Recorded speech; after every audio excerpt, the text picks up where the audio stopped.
자, 이번 시간 지구촌 소식이죠. 이유정 리포터, 안녕하세요. 안녕하세요. 네. 자, 첫 번째 해외 소식부터 전해주시죠. 네. 러시아의 우크라이나 공습으로 피난 행렬이 이어지고 있죠. 이 와중에 국가 총동원령으로 피난 가지 못하는 아버지를 대신해 처음 만난 아이들과 국경을 넘은 여성의 사연이 공개돼서 주목을 받고 있습니다. 예. 현지 시각 26일 58세 우크라이나 여성 나탈리아 아블리에바는 이날 처음 본 어린 남매를 자신의 차에 태워 국경을 넘어 헝가리로 향했습니다. 아블리에바는 국경을 지나기 전 다른 지역에서 온 한 남성과 만났는데요. 남성은 절박한 표정으로 어린 딸을 품에 안고 아들의 손을 꼭 붙잡고 있었다고 합니다. 예. 남매를 이탈리아에서 헝가리 쪽 국경으로 올 아내에게 보내려고 했지만 정작 자신이 국경을 통과할 수 없어서 이러지도 저러지도 못하는 상황이었는데요. 지난 24일 러시아의 침공으로 18세에서 60세까지 우크라이나의 모든 남성이 총동원령 대상이 됐기 때문입니다. 절망에 빠진 남성은 국경에서 처음 만난 아블리에바에게 상황을 설명하면서 두 아이를 맡겼습니다. 남성은 자녀들의 국경을 넘을 수 있도록 아이들의 여권과 아내의 휴대전화번호를 아블리에바에게 건넸고요. 그러고 나서 두 아이가 감기에 걸릴까 봐 외투 매무새를 만져주고는 작별 인사를 나눴다고 합니다. 아블리에바도 우크라이나에 2명의 자녀를 둔 어머니였지만 자녀들을 경찰과 간호사로 전시에 동원되면서 자녀들을 우크라이나를 떠날 수 없게 된 상황이었는데요. 이에 아블리에바는 자신의 자녀들 대신 처음 만난 두 아이를 데리고 함께 국경을 넘었다고 합니다. 아블리에바는 두 아이와 함께 헝가리에서 피난민들이 대기할 수 있게 마련된 텐트에 도착했는데요. 텐트에 머무는 와중에 아블리에바의 휴대전화 벨소리가 울리자 두 아이는 눈물을 터뜨렸습니다. 바로 국경에 다다른 어머니한테서 전화가 왔기 때문인데요.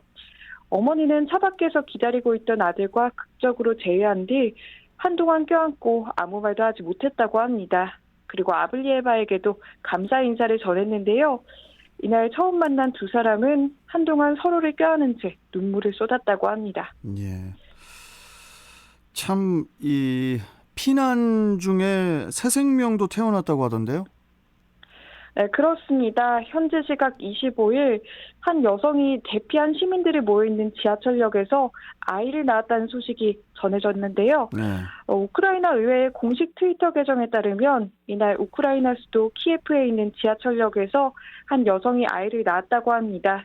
이곳 지하철역에 대피한 시민들은 문이 열린 채 플랫폼에 정체된 열차 등에서 생활하고 있고요. 텔레그램을 사용해 외부와 연락을 주고받는 걸로 알려졌습니다.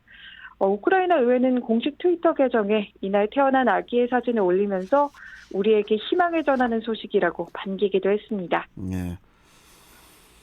자, 참 그 전쟁 속에서도 희망은 계속 피어나고 있는데, 자, 다음 소식 전해주시죠. 네, 2022 베이징 동계올림픽 스피드스케이팅에서 2관왕을 한 스웨덴 출신의 반데르 포엘 선수가 중국의 인권운동가로 알려진 구이민 하이의 딸 안젤라 구이의 목에 자신의 금메달을 걸며 중국의 인권 탄압을 비판했습니다. 지난 25일 스피드스케이팅 1000m 금메달을 수상한 반데르 포엘 선수는 홍콩에서 인권운동을 했던 구이민 하이의 딸 안젤라 구이에게 메달을 전하면서 중국이 선수들에게는 꿈의 장소인 올림픽을 무기로 공산당 정권을 합법화하려고 했다고 말했는데요. 정치적 반대파를 탄압하고 표현의 자유를 억압하는 중국 공산당을 비판하기 위한 행동을 한 겁니다. 예. 베이징 올림픽에 금메달을 전달받은 안젤라의 아버지 구이민 하이는 홍콩에서 서점을 운영하던 중에 중국 정부와 정치인의 비판적인 서적을 판매했다는 혐의로 불법 구금된 걸로 알려졌습니다. 구이민 하이는 지난 2015년 10월에 태국으로 휴가를 떠난 뒤 줄곧 실종설이 제기됐는데요. 중국 공안에 의한 납치설이 유력한 상황입니다. 포엘 선수는 영국 캠브리지에 거주 중인 안젤라의 주택을 방문해서 중국의 인권 침해 행위가 개선돼 구이민 하이를 비롯한 인권 운동가들이 풀려나길 바란다고 소망을 밝혔습니다. 또 중국에 항의할 수 있는 방법에 대해서 오랫동안 고민하면서 올림픽 수상대에 서지 말까 생각해봤다고도 전했는데요. 예. 하지만 베이징에 체류하는 동안은 신변의 안전을 위해 할 수 없었다고 합니다. 금메달을 전달받은 안젤라는 이 사실을 아버지가 알게 된다면 더없이 영광스러울 거라며 중국에서 탄압받고 있는 모든 정치범들이 석방된 뒤 다시 이 메달을 선수에게 돌려주고 싶다고 말했습니다. 한편 이에 앞서 포엘 선수는 베이징 올림픽에 출전했던 경기 종료 직후 조기 귀국한 뒤에 현지 인터뷰에서 중국처럼 인권 침해가 심각한 국가는 처음이라면서 그런 나라에서 올림픽이 개최됐다는 것 자체가 매우 무책임한 행동이라고 비판했습니다. 하지만 스웨덴 선수가 아직 중국에 남아있기 때문에 더 이상의 입장은 표명하지 않겠다고 발언하면서 이목을 집중시키기도 했습니다. 예, 그러니까 이제 포엘 선수가 중국의 박해에 평화적으로 이제 메시지를 던졌네요. 네. 자, 다음 소식 전해주시죠. 네, 미국의 한 남성이 바다 위 어선에서 추락해서 5시간 동안 헤엄친 끝에 기적처럼 살아 돌아온 사연이 공개돼 화제가 되고 있습니다. 망망대해 속에서도 삶의 의지를 포기하지 않은 이유는 물범 한 마리가 다가와서 함께 헤엄쳐준 덕분이었습니다. 아, 그래요? 네, 성계접이 어부 스콧 톰슨은 밤에 혼자 어선을 타고 캘리포니아주 센타베바라 해협으로 나와서 조업을 하고 있었는데요. 톰슨은 소변을 보려고 어선 가장자리로 갔다가 발이 미끄러져서 바다 위로 떨어졌습니다.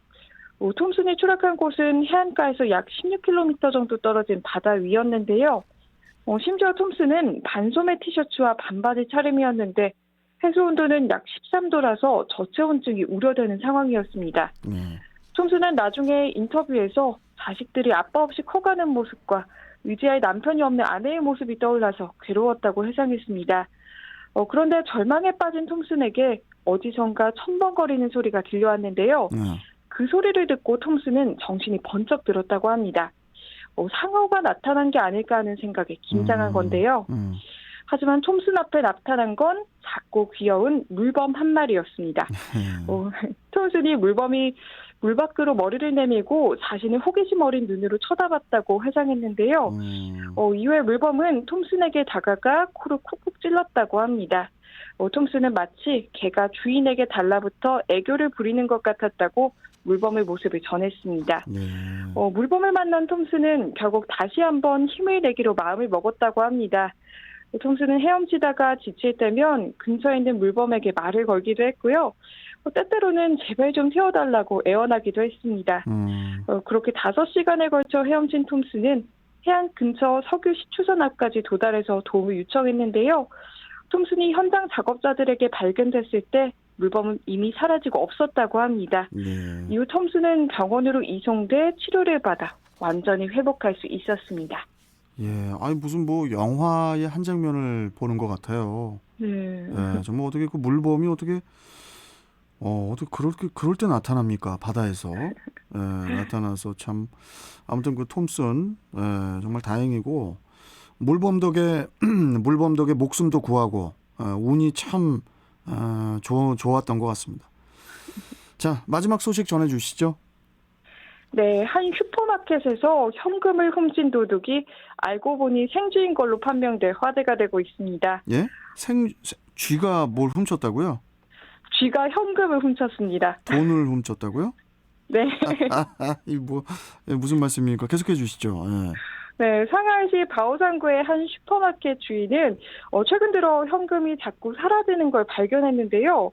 누군가의 계획적인 소행이라고 본 주인은 결국 경찰에 총 2,000위안, 우리 돈 37만 원 상당의 현금을 도난당했다고 신고했습니다.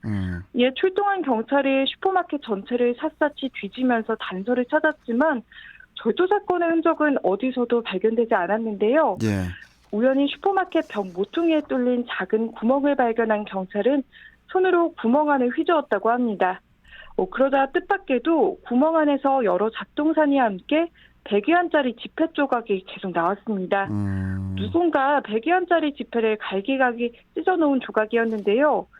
유독 갈갈이 찢어진 동뭉치에선 냄새가 나기도 했습니다. 경찰은 이것이 쥐 냄새인 것 같다고 분석했는데요. 예. 결국 범인이 생쥐였던 걸로 드러나자 며칠 동안 사라지는 현금 때문에 마음을 졸였던 슈퍼마켓 주인은 실수를 금치 못했고요. 경찰도 진범을 잡아 사건을 처리했다면서 함께 웃음을 터뜨렸다고 합니다. 한편 범인은 찾았지만 이미 지폐는 크게 훼손된 상태여서 얼마나 교환이 가능할지에도 관심이 집중되고 있는데요. 중국의 경우 전체 지폐의 2분의 1이나 4분의 1이 훼손되고 나머지 조각이 있어 원래의 모양대로 붙일 수 있는 경우에는 전액 또는 절반은 교환을 줍니다. 하지만 이번 사건의 경우에 훼손이 심해서 그대로 파기될 가능성이 높다고 합니다. 예, 참 그 도둑쥐에 대한 그 법적 조치도 좀 뒤따라야 할 걸로. 그러게요. 들어가야겠네, 쥐. 예, 들어가서 콩밥을 좀 먹어야 될 것 같습니다. 자, 좋습니다. 오늘 말씀 잘 들었습니다. 고맙습니다. 네, 고맙습니다. 네, 자 지구촌 소식 이유정 리포터였습니다.